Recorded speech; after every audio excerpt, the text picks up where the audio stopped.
نہیں، بات ابھی کھلی نہیں، اگلے جملہ سمجھنا تو بات اور کھل جائے گی۔ 10 محرم 61 ہجری تک ہر ایک کہہ رہا تھا نبی کا نواسا، جس نے بھی پکارا نواسا محمد، یبنا محمد، یبنا مصطفیٰ۔ 10 محرم 61 ہجری تک حسین نبی سے پہچانے جا رہے تھے۔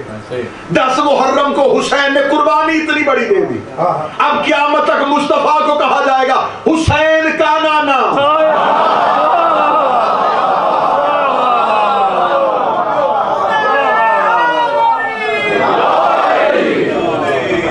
حسین کا نانا رسول کے لیے کیا بن گیا؟ حسین کا نانا۔ 10 محرم تک نواسا تھا، اب نانا نواسے سے پہچانا جا رہا ہے۔ اور یہ ہر گھر میں اصول پایا جاتا ہے کہ اگر گھر میں 2 پڑھے لکھے ہوں، مثلا باپ پڑھا لکھا ہے اور بیٹے کے پاس کوئی ایسی ڈگری آ جائے کہ اس کی الگ پہچان ہو جائے، پھر باپ کی پہچان بیٹے سے ہوتی ہے۔ یہ جو ہے یہ فلاں کا باپ ہے۔ ڈاکٹر علامہ اقبال کا بیٹا جسٹس بن گیا تھا، لیکن تب بھی پہچان یہی تھی اقبال کا بیٹا۔ جسٹس ہونے تک بھی اپنی الگ پہچان نہیں بنا سکا۔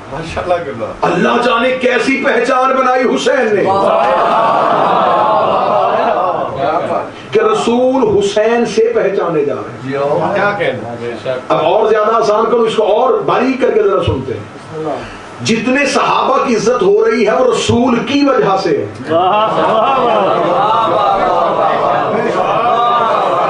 کبھی کسی نے سنا کہ ہم اس صحابی کی، ہم رسول کی عزت اس لیے کرتے ہیں یہ اس صحابی کے نبی ہیں؟ نانا ہنس کے بات کو نہ ڈالیے گا، سمجھیے گا۔ کبھی کسی نے یہ کہہ کے عزت کی کہ ہم آقا کی عزت غلام کی وجہ سے کرتے ہیں؟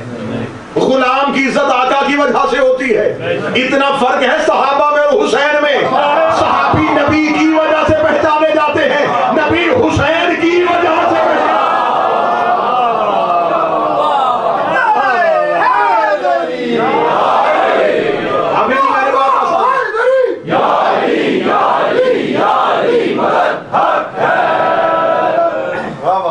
بات تو تھوڑا سا اور آگے لے کے جائیں۔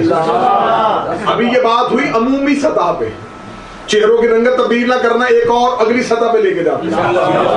10 محرم 61 ہجری کے سجدے تک حسین کو کہا جا رہا تھا اللہ کا بندہ۔ اب 2 یا 4 رہ گئے، آپ باقی کہاں چلے گئے؟ 10 محرم 61 ہجری تک حسین کو کہا جا رہا تھا اللہ کا سجدہ گزار، اللہ کا عبادت گزار۔ اللہ جانے کتنا بڑا سجدہ کر گیا حسین۔ اب قیامت خدا کہہ رہا مجھے کہو حسین کا اللہ۔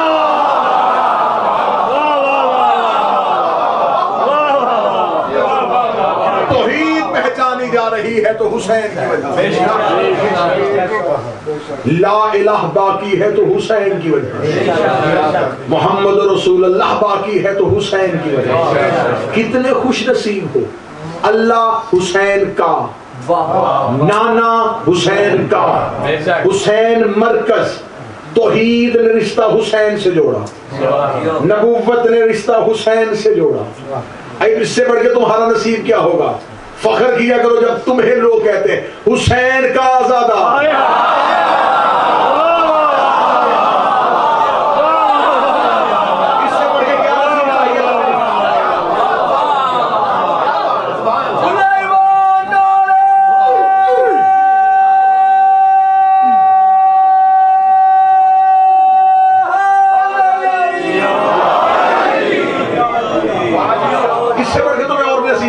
حسین کا ماتمی، حسین کا نوکر، جس سے اللہ نے رشتہ جوڑا تھا، جس سے نبی نے رشتہ جوڑا تھا، حسین نے تمہیں خود سے خود جوڑ دیا۔ اب قیامت تک یا اللہ باقی ہے، کیوں؟ توحید کو کوئی خطرہ نہیں، کیونکہ حسین کا اللہ ہے۔ دیوار کھڑی ہے اس لیے کہ چھت اوپر قائم ہے، توحید کو کوئی خطرہ نہیں، اب لا الہ کو خطرہ ہی نہیں، ضامن حسین۔ محمد رسول اللہ کو کوئی خطرہ نہیں، بقا کا نام حسین ہے۔ اس کا مطلب جو چیز اپنا رشتہ حسین سے جوڑ لے وہ کبھی نہیں مرتی۔ تھوڑا سا اپنے ذہنوں میں اس لیول پہ لے کے آؤ کہ اگلی 9 مدرسے تم نے اسی معیار پہ سننی ہے، نیچے نہیں آنا، عمومی سطح پہ نہیں آنا۔ جو چیز حسین سے رشتہ جوڑ لیتی ہے وہ ہمیشہ کے لیے امر ہو جاتی ہے۔ حسین کا اللہ اب وہ کبھی نہیں مرے گا، حسین کا نانا محمد رسول اللہ کو کوئی خطرہ نہیں۔ اس لیے تو ہم منتیں کر کے کہتے ہیں اپنا رشتہ حسین سے جوڑو، اس لیے کہ اگر رشتہ حسین سے جوڑ لو گے جیسے اللہ کو موت نہیں آئے گی ایسے ہی عزادار کو بھی موت نہیں آئے گی۔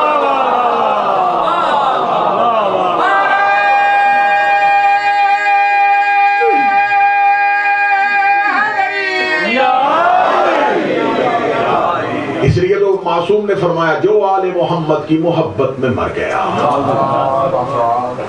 اسے مردہ نہ کہنا، وہ زندہ ہے کیونکہ وہ حسین کا ہے۔ جو چیز حسین کی ہو جائے وہ زندگی دیتی ہے، جو چیز کی نسبت حسین سے ہو جائے، اللہ کی نسبت حسین سے، رسول کی نسبت حسین سے۔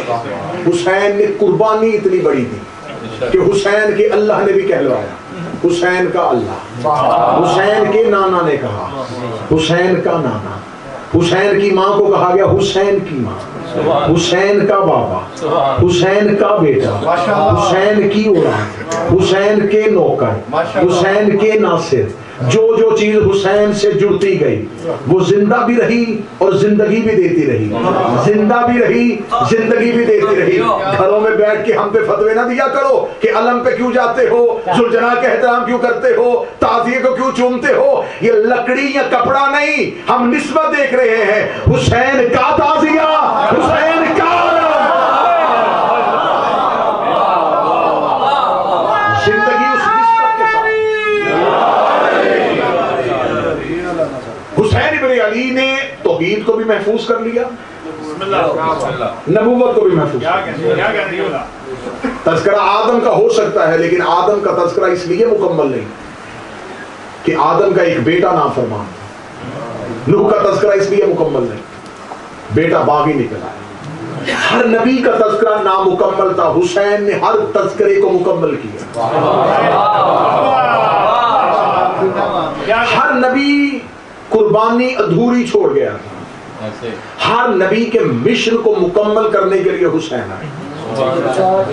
آدم کی بات کریں گے تو حسین خود بخود آ جائیں گے، کیونکہ جب قرآن میں آدم پڑھیں گے تو خدا قرآن میں نشانی دے دے گا۔ ہم نے آدم کو چند اسماء کا علم دیا تھا جس کی وجہ سے آدم کی توبہ قبول ہوئی تھی، جب ان اسماء کو دیکھیں گے تھے ان میں سے ایک اسم کا نام حسین۔ اگر نوح کی بات کریں گے حسین پھر نظر آ جائے گا، کیونکہ نوح کے پاس سفینہ ہے نجات کا، اور رسول نے کہا ان الحسین مصباح الہدی والسفینۃ نجات، حسین بھی نجات کی کشتی ہے۔ نوح کے پاس بھی نجات کی کشتی تھی، حسین خود نجات کی کشتی۔ آپ کہیں گے اس مرتبے میں آگے تو حسین نوح کے برابر ہو گیا، نہیں حضور فرق ہے۔ جو کوہ جودی پہ جا کے سواریاں اتار دے اسے نوح کہتے ہیں، جو جنت کے اندر جا کے سواریاں اتارے اسے حسین کہتے ہیں۔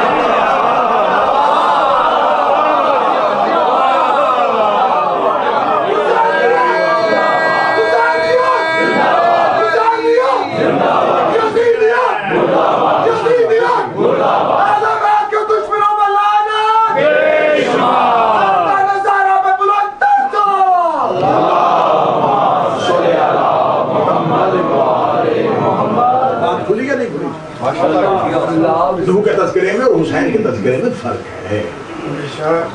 نوح کے پاس سفینہ نجات کا تھا، حسین وہ نجات کا سفینہ ہے جو ایک منزل پہ پہلے نہیں اتارتا۔ ابراہیم کی بات کرو گے پھر حسین نظر آئے گا۔ ابراہیم نے صرف خواب دیکھا تھا، حسین نے اسے مکمل کیا۔ ابراہیم نے صرف خواب دیکھا، حسین نے اسے تعبیر دی۔ اسماعیل کی بات کرو گے تو اسماعیل کے پاؤں میں رسی تھی، چھری چلی نہیں تھی اور پھر بھی ذبیح اللہ بن گیا. حسین ذبیح عظیم ہے. جس نبی کی بات کرو گے اندر سے حسین کا ذکر خود بخود نکلے گا, کیونکہ حسین وہ بنیاد ہے جس نے نبی کی کہانی کو کھڑا کیا ہو. 1.25 لاکھ نبوتوں کی اکلوتی محنت کا نام حسین, اور یہ دربار حسین ابن علی. جب ہم ان 10 دنوں میں آئیں گے تو ہم حسین کے گھر میں حسین کے مہمان بنیں, کیونکہ ایام عزا کی پہلی مجلس ہے, اہمیت عزاداری کی مجلس ہے. خدا نے اپنے دین کو محفوظ کر لیا حسین کی صورت. اب حسینیت محفوظ ہے عزاداری کی صورت. مثلا اللہ صرف نیت نہیں چاہتا, عمل مانگتا ہے. مثلا آپ صبح اٹھے, آپ نے چاہا کہ میں نماز پڑھوں, تو آپ نیت کر لیں کہ میں اللہ کی لیٹ کے نیت کر رہا ہوں کہ میں خدا کی عبادت کر رہا ہوں. تو کیا خدا عبادت قبول کرے؟ بولے تو نے نیت کی ہے, اظہار کر. اٹھ مصلی پہ, میرے مالک نیت ہے, فرمانے اظہار کر کے. میرے مالک میری پوری نیت ہے کہ میں رمضان میں روزے رکھوں گا, تیری محبت میں چند لمحے بھوکا رہوں گا. فرمایا نہیں, صرف چند لمحے نہیں, جب کہوں تب سے لے کے جب تک کہوں تب تک. اظہار مانگ. صرف آج کی مجلس انشاءاللہ موضوع کھول دیں گے, پھر کل سے موضوع کے ساتھ متصل ہو جائیں گے. بہت بہترین موضوع آپ کی سماعتوں کو ہدیہ کریں گے, امامت اور خلافت کے موضوع کہ اللہ کی حجت کون سی ہوتی ہے اور ہر دور میں حجت کے سامنے مقابلہ کرنے والا کون. دونوں کردار آپ کے سامنے پڑھیں گے, کیونکہ آج کے دور میں غلط اسلام دنیا کو دکھایا جا رہا ہے. اور آج خصوصاً جن علاقوں میں آپ رہ رہے ہیں, جس سرزمین پہ آپ رہ رہے ہیں, یورپ میں اسلام کو ایک دہشت گرد دین سمجھا جا رہا ہے, اور آئے دن اسلاموفوبیا کے نام سے مختلف واقعات ہوتے ہیں. نہیں جی, غیر مسلمان سے ڈر گیا ہے. پہلے بتاؤ ڈرا کس وجہ سے ہے؟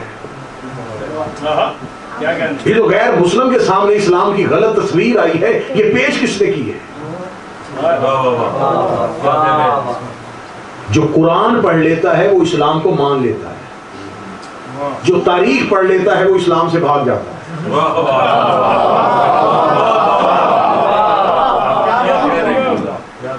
قرآن اللہ نے لکھا ہے, تاریخ مورخ نے لکھی. تاریخ میں لکھے گئے ہیں بادشاہوں کے کردار, قرآن میں لکھا ہے 14 کا قصیدہ. یہی تو وجہ ہے کہ آج غیر مسلم کے سامنے جو اسلام پیش کیا جا رہا ہے وہ بادشاہوں کے کردار ہے, وہ ذل سبحانی کے کردار ہے, وہ شہنشاہوں کا دور ہے, وہ بادشاہوں کے قصے ہیں. وہ جب اس اسلام کو پڑھتا ہے وہ کہتا ہے یہ کیسا مذہب ہے, مارو, قتل کرو, زمینوں پہ قبضہ کرو, جگیروں پہ قبضہ کرو, ملکوں کو اجاڑو, شہروں کو برباد کر دو, یہ اسلام ہے. وہ اسلام سے بھاگ جاتا ہے, اسے اسلام سے نفرت ہو جاتی ہے. محرم کے 10 دن ہم دنیا کو بتائیں کہ اصل اسلام کے وارث کون ہے, حقیقی اسلام کے وارث کون ہے. اسلام گردنیں کاٹنے کا نام نہیں, گردن کٹوانے کا نام. یہی تو وجہ ہے کہ مہذب ترین مذہب میں کتنا مہذب فقہ ہے کہ ہم 10 دنوں میں اپنے بدن لہو لہان کریں گے, اپنے جسم کو اذیت دیں گے, جسم کو ماتم کریں گے, تکلیف دیں گے, دنیا کو یہ بتائیں گے کہ دوسروں کی گردنیں کاٹنے کو اسلام نہیں کہتے. اپنے بدن کے سے لہو نکال کے خراج پیش کرنے کو اسلام کہتے. انشاءاللہ وہ موضوع آپ کے سامنے کھلے گا, روزانہ کی بنیاد پہ بکھرتا اور نکھرتا چلا جائے گا کہ اصل میں اسلام کے دشمن کون تھے اور اصل میں اسلام کے حقیقی وارث کون. مجھے آج بات صرف عزاداری پہ کرنی ہے. خدا صرف نیت نہیں چاہتا, خدا اظہار چاہتا ہے. متوجہ ہے خدا جانا صرف نیت نہ کرو, اظہار کر کے دکھاؤ. اظہار کرنا ہے میرے اللہ ہم تیرے گھر میں حج کے لیے آ گئے. میرے اللہ کیا کریں؟ فرمایا یہاں پر صفا مروا پہ دوڑو. تو میرے مالک یہاں دوڑنے سے کیا ہوگا؟ اس سے بہتر نہیں ہے کہ قرآن پڑھ کے ابراہیم کو بخشیں. میں یہ بات اس لیے کہہ رہا ہوں, یہ باتیں محرم میں سننے کو ملیں گی. ماتم کرنے سے کیا ملتا ہے؟ مجلس میں جانے سے کیا ملتا ہے؟ بہتر یہ ہے نمازیں پڑھ کے کربلا والوں کو بخشی جائے. جو شریعت آپ کو محرم میں یاد آئی اس کا اظہار ذرا حج پہ کر کے دکھائیں کہ میرے مالک ہم اتنا خرچ کر کے آئے, یہاں دوڑنے کے لیے تو نہیں آئے نا. تو ہم یہاں بیٹھتے ہیں, قرآن پڑھتے, حضرت ابراہیم کو بخشتے ہیں, نمازیں پڑھتے ہیں, تعقیبات کرتے ہیں, تسبیحات پڑھتے ہیں. خدا نے کہا نہیں, نیت نہیں چاہیے, اظہار چاہیے. میرے مالک یہ کیسا اظہار ہے؟ فرمایا یہاں دوڑو تاکہ پتا چلے یہاں کون دوڑا تھا. یہاں پر ایک نبی کی ماں دوڑی تھی, نام اس کا حاجرہ تھا. تو میرے مالک ہم بیٹھ کے حاجرہ کی کہانی پڑھ لیں. فرمایا بیٹھ کے نہ پڑھو, عملاً کر کے دکھاؤ. آپ ابھی سمجھ ہی رہے, میں عزاداری پہ آنے لگا. خدا نے کہا صرف میرے مالک قرآن پڑھتے ہیں, قرآن میں سے حاجرہ کی کہانی پڑھیں گے, حاجرہ کو خراج پیش کریں گے. فرمایا نہیں, تم تو کہانی پڑھ لو گے, جس نے نہیں پڑھی اسے کیسے پتا چلے گا یہاں کیا ہوا؟ یہاں تم دوڑو تاکہ واقعہ دوبارہ زندہ ہو جائے. کیونکہ یہاں میری محبت میں ایک نبی کی ماں اپنے بیٹے کو ریت پہ لٹا کے دوڑی تھی. آج تم عبادت کی صورت میں اس واقعے کو چھپانا چاہتے ہو کہ عبادت کر لے تاکہ وہ عشق چھپ جائے. میں نے وہ عشق نہیں چھپنے دینا. مجھے تمہارے لمبے سجدوں کی ضرورت نہیں ہے, مجھے تمہاری لمبی چوڑی تسبیحوں کی ضرورت نہیں ہے. رکھو اپنی عبادتیں اپنے پاس, اس عشق کو زندہ رکھو. اس نے میری محبت میں دوڑی تھی, اب میں قیامت تک اپنی عبادت میں اس کا عشق بھلا دوں. اب قیامت تک میں دوڑاؤں گا تاکہ دنیا کو واقعہ یاد رہے. یہاں پر ایک نبی کی ماں دوڑی تھی, یہاں پہ ایک نبی کی بیوی دوڑی تھی. خدا حج میں مسلمانوں کو دوڑا کے ہر سال واقعے کو تازہ کر دیتا ہے, واقعے کو زندہ کر دیتا ہے. اس لیے تو اللہ کہتا ہے یکم محرم کا چاند طلوع ہو, یا حسین کہتے ہوئے گھروں سے نکل آؤ تاکہ حسین کا واقعہ زندہ ہو جائے. گھروں میں مسلح بچھا کے عشق حسین کو دبانے کی کوشش نہ کرنا, باہر نکلو تاکہ دنیا کو پتا چلے حسین کون تھا, یزید کا.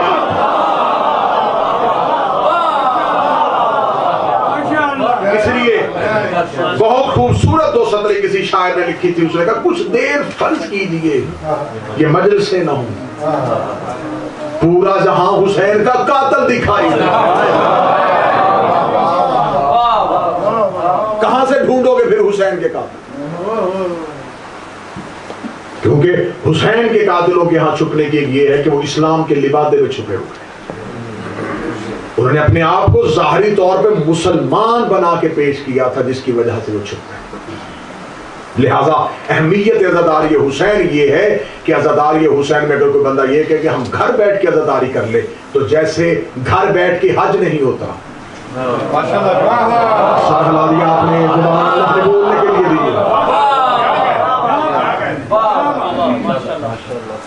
جیسے آپ یہ کہیں کہ مجھے گھر میں بیٹھ کے نماز پڑھنے کا وہی اجر ملے جو جماعت کے ساتھ ہوتا ہے. گھر میں نماز پڑھو تو اور, جماعت میں پڑھو تو اور. گھر کی نماز کا اجر جماعت کی اجر کے برابر نہیں. گھر میں بیٹھ کے اکیلے رو لو تو اور.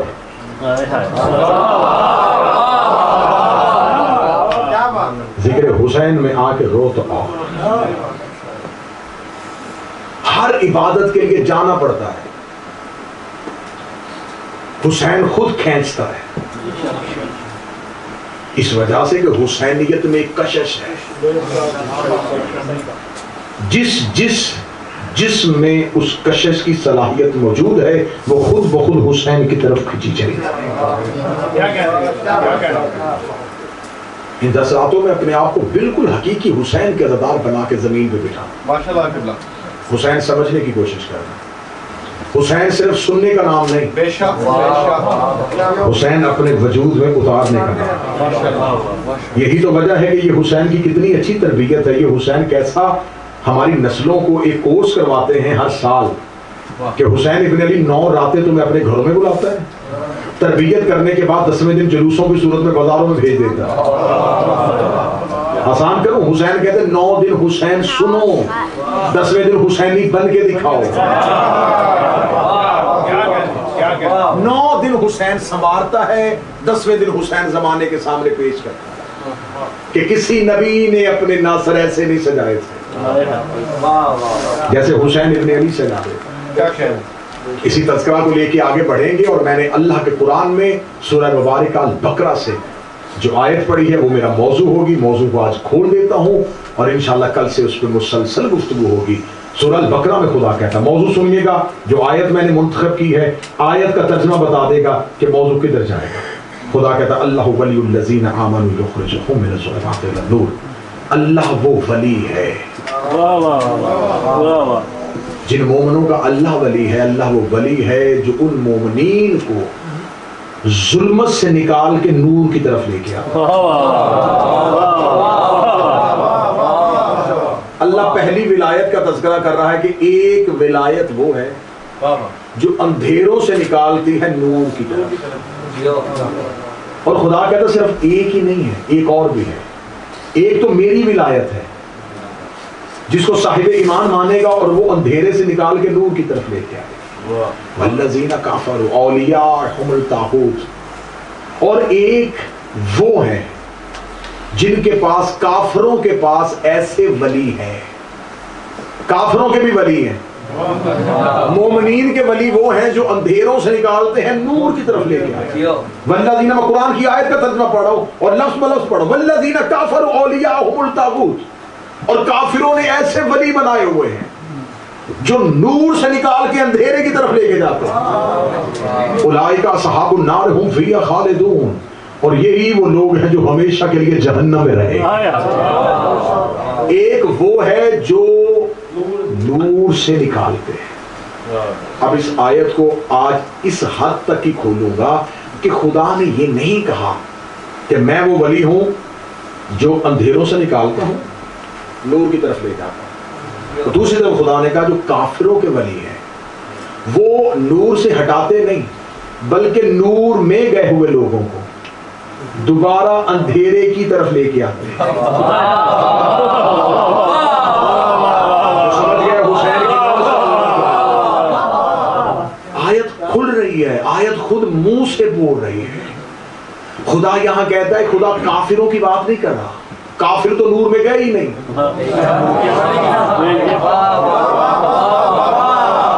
اگر یہاں کافروں کی بات ہوتی تو خدا کہہ دیتا کہ کافروں میں ولی وہ ہیں، انہوں نے ان کو ولی بنایا ہوا ہے، یہ وہ طاغوت ہیں جو نور میں جانے نہیں دیتے.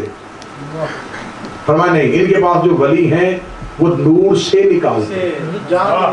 اس کا مطلب وہ پہلے جا چکے ہوں گے. اللہ نے پہلا کام یہ کیا تھا، میں اذان کر دیتا ہوں، بندے مجھے دیکھ رہے ہیں، میں بات ہی میں ہی کھول دیتا ہوں. اللہ کا کام یہ ہے، یہ انہیں کافروں سے نکال کے ایمان میں لے کے آتا ہے. جب یہ مسلمان ہو جاتے ہیں تو ان کے ولی ہوئے مسلمانوں کو پھر کافروں میں لے جاتے ہیں. اس کا مطلب تم نے کافر تو مسلمان ہوتا دیکھا ہے، ہم 10 راتوں میں مسلمانوں کو کافر ہوتا ہے.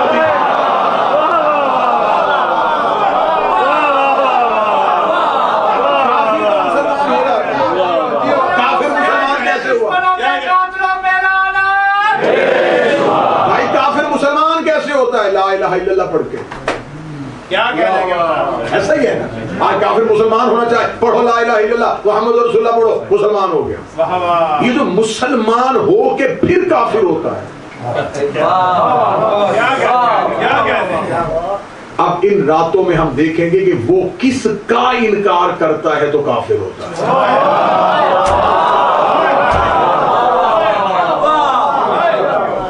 اور خدا نے کہا اولئک اصحاب النار هم فیہا خالدون. یہ ہمیشہ ہمیشہ کے لیے جہنم ہے. ان کی سزا یہ ہے کہ انہوں نے ان کو ولی بنایا تھا.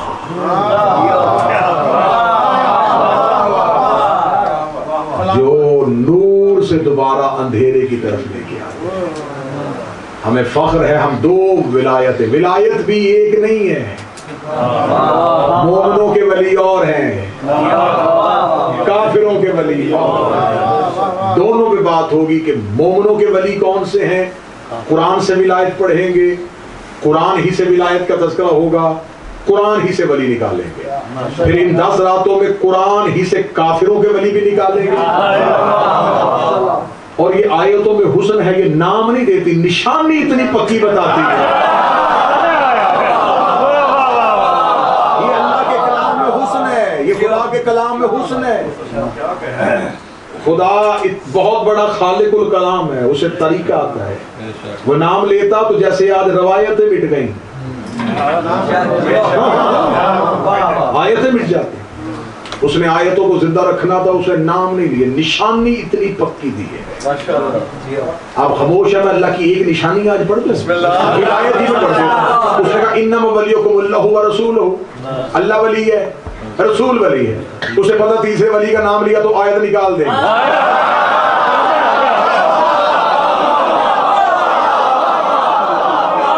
اسے پتا تھا انہیں دشمنی پہلے ولی سے نہیں، دشمنی دوسرے ولی سے نہیں، دشمنی ہے تیسرے ولی سے. اسے نام لیا، نشانی ہی اتنی پکی دے دی کہ بندے بعد میں حالت رکوع میں انگوٹھیاں اتارتے رہے. فرمایا لعنت آ سکتی ہے، آیت نہیں.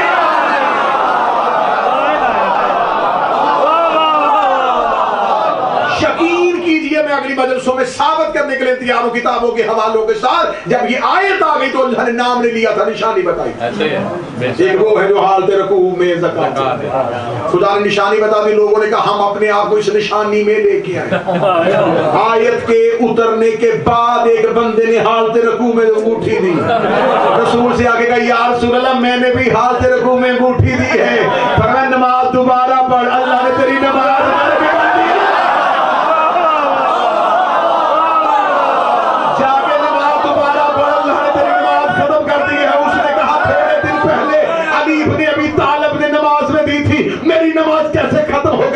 تجھے نہیں پتا شریعت محمدی میں نماز میں بغیر وجہ کے حرکت کی جائے تو اللہ اس نماز کو حرام کر دیتا ہے، اللہ نماز کو باطل کر دیتا ہے. تو نے بغیر وجہ کی حرکت کی. اس کا پھر جب علی نے انگوٹھی دی تھی تو وہ بغیر وجہ کے نہیں. فرمایا علی سے مقابلہ کرتا ہے.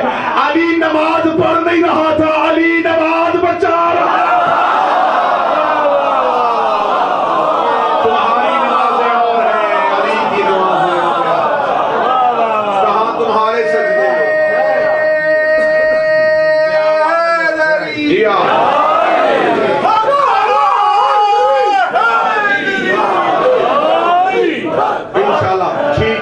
کل سے 10-15 پہ آپ کے سامنے اس کی مودت کی اذان دے دی جائے گی.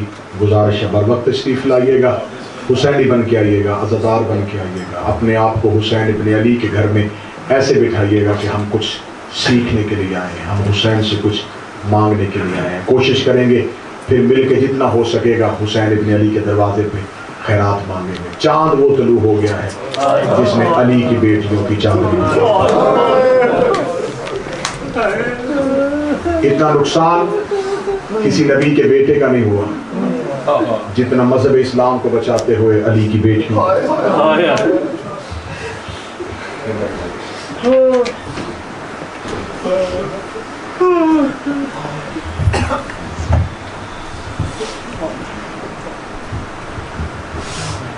یہ چاند آپ نے اپنے اپنے گھروں میں دیکھا، علی کی بیٹیوں نے یہ چاند جنگلوں میں دیکھا.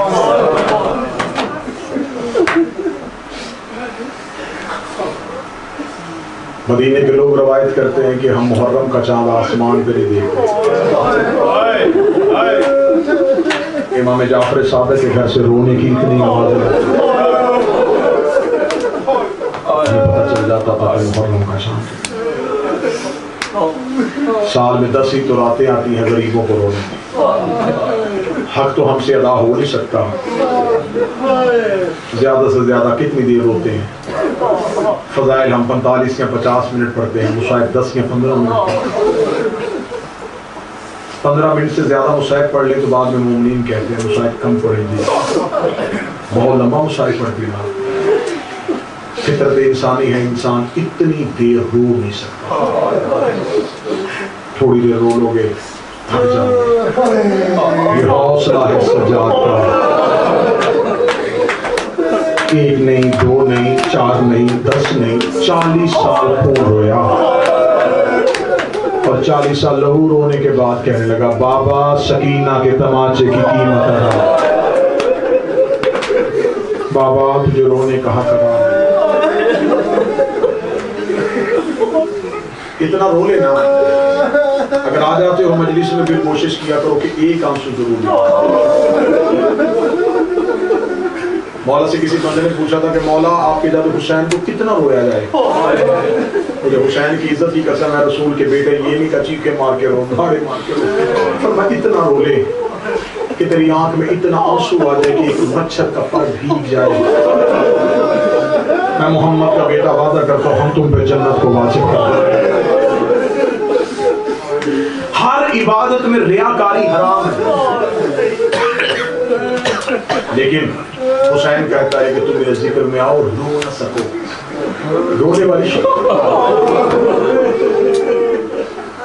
آنسو نہیں آ رہا کیونکہ رونا تمہارے بس میں نہیں، رونا اختیار میں نہیں۔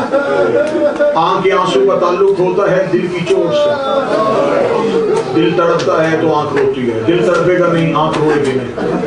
بعض اوقات ہمارے دل اتنے سخت ہو چکے ہوتے ہیں آنکھ سے آنسو نہیں آتے۔ حسین ابن نے پھر کرم کیا تو میں آنسو نہ آئے، نہیں ہو سکا، آپ میری مجلس میں گیا سر جھکا، جتنی دیر مصائب ہوتا رہے صرف اتنا سوچ کتنی عزت والا گھر اجڑا کیوں تھا۔ تو سر جھکا کے بیٹھا رہے گا میں تیرا پھر بھی رونا نہیں، ہو سکتا ہے کہ مجلس میں آئے تیرا دھیان ادھر ادھر جائے تو رو نہ سکے، تیرے ساتھ حسین کا رونے والا بیٹا بیٹھا، تو خشک آنکھوں سے مجلس سے اٹھے سجاد تیری خشک آنکھیں دیکھ کے ایک بار اتنا کہہ دے تو نے دیکھا جو نہیں میرا اکبر کتنا پیارا تھا۔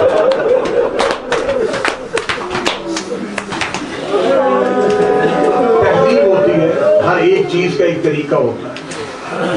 اللہ نہ کرے کسی گھر میں موت ہو جائے آپ اس کے گھر تعزیت کے لیے جائیں، آپ ان کے دروازے پہ کھڑے ہو کے ہنسیں گے نہیں۔ میں نے اکثر دیکھا لوگ سواریوں سے اترتے ہیں کہتے بھائی چپ ہو جاؤ، وہ گھر سامنے آ گیا لوگ بیٹھے دیکھے کیا کہیں گے ہمارے گھر میں موت ہوئی۔ یہ میں ہاتھ جوڑ کے کہوں گا بھائیوں تمہارا بیٹا جب مجلس حسین والی جگہ پہ آ جایا کرو، پھر اگر رشتہ داروں کے گھر جاتے ہوئے سنجیدہ ہو جاتے ہو، جب گھر سے نکلو سر جھکا لو، ایسے نہ ہو کہ جہاں مجلس ہونی ہے دروازے پہ کھڑے تم گپے لگا رہے ہو ہنس رہے ہو اور سجاد بیٹھا تجھے دیکھ رہا ہو۔